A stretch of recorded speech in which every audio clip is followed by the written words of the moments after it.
There are hundreds of great stories how Christmas can be translated into daily life.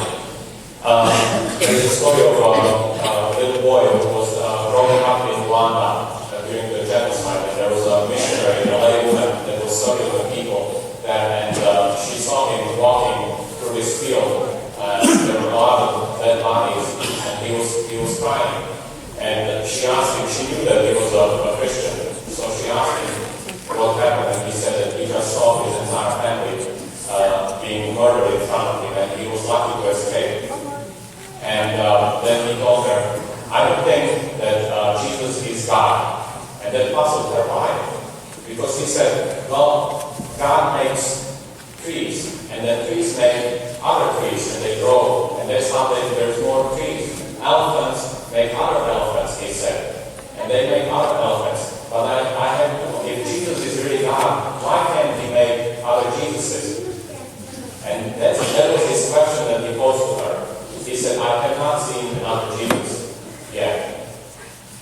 Another story is, just recently on October 11th, Pope Benedict canonized Father Damien. He's known as Saint Damien of Malta. If you go to Hawaii, probably every person in Hawaii knows Father Damien, because he's like their national hero. What he did was, in the late 1900s, he grew up first of all in Belgium, then he moved to Hawaii to serve the lepers. There was a colony of about 700 of them.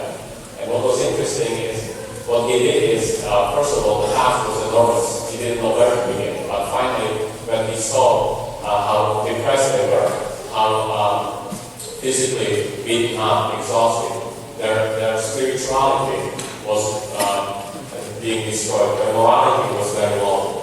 So when he would keep talking to them, and he would preach to them, and he would pray with them, he always began by saying, my brethren, my dear brethren.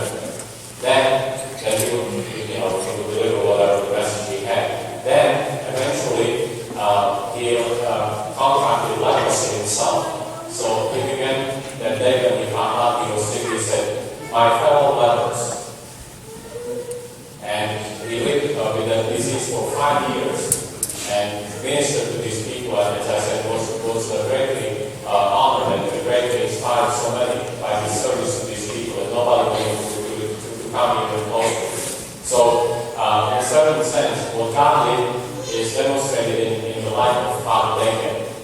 That what he did, of course, Father Damien, he unintentionally contracted the disease. God gave us his Son who took upon our nature to heal us from what was bothering us, to close with God, to reach to God that was between humanity and God, to give us the view of what our life can be as children of God, how good each one of us can be. So perhaps the challenge of this Christmas can be, what am I willing to do to become more like Christ? He became as a baby, and he grew. He grew as a person. He didn't stay a baby forever. He grew and lived his life here on earth to inspire us. So what are we willing to do? That this Christmas is not just a matter of going to church and then living in that. Perhaps we can ask or put aside saying something like, what does the world know me, or what does this person know me, and look and say, what do I call this person or that person? Perhaps my family. What can I do to make this Christmas celebration an ongoing celebration? How are we going to translate the message of Christmas, which is God is with us? That is still true. But it can only be visible if we make it not just an idea, not just something we say, but something we also do and live.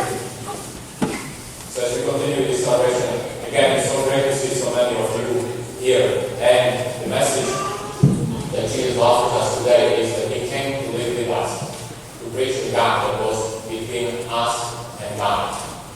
And he did it, and he made it possible for us to do the same. Yes, the world does need more Jesuses, and we are those persons. We are them. So let's go forward after this match and celebrate what God has offered us, what the source of this joyous giving is, what the substance of this celebration is. Let us live by it and celebrate.